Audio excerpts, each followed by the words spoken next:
Hello, everyone. My name is Reverend Wamuiru, and I thank you for joining me for another devotional experience.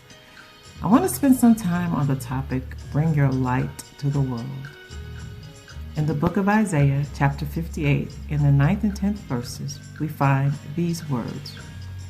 If you do away with the yoke of oppression, with the pointing finger and malicious talk, and if you spend yourselves in behalf of the hungry and satisfy the needs of the oppressed, then your light will rise in the darkness, and your night will become like noonday. Now, in these words, we find the prophet Isaiah speaking to the community about how they have lost their way.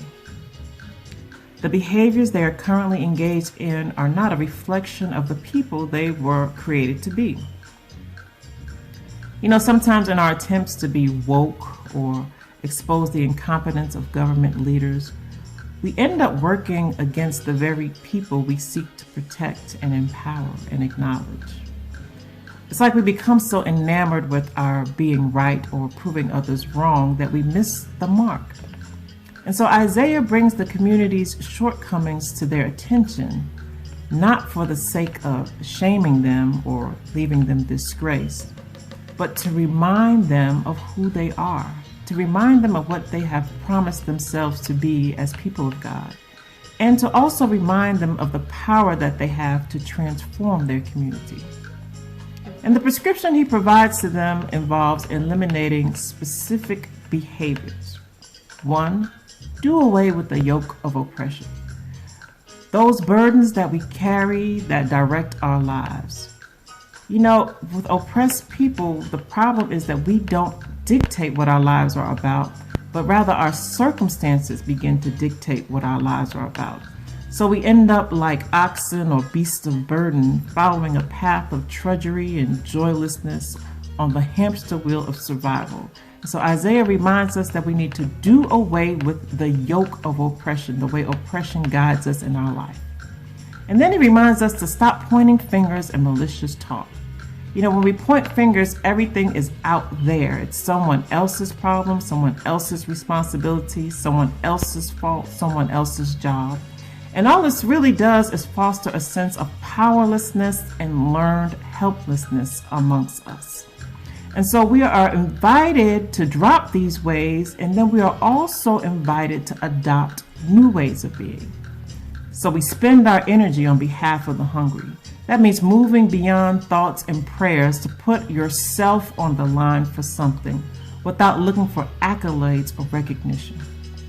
That means you feed the hungry. You satisfy the needs of the oppressed. And this ranges from providing clothing and shelter and relief to dismantling the very systems that thrive on the subjugation of one group over another. So even as we can continue to critique the power systems, we don't have to stop there. Now, what is required is a surge of divinely inspired creativity and imagination to address the needs of our people. Malice of Some in his book, The Healing Wisdom of Africa, says that one of the greatest barriers to memory and imagination is the lack of self-trust.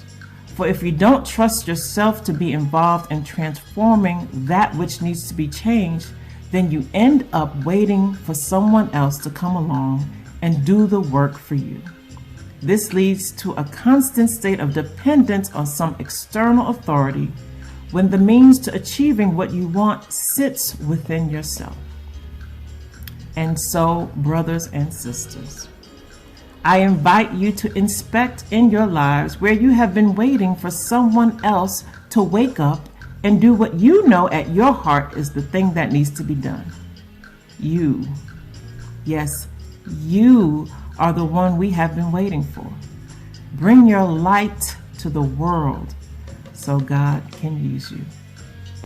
Thank you for joining me. Amen. Ashe. Until we meet again.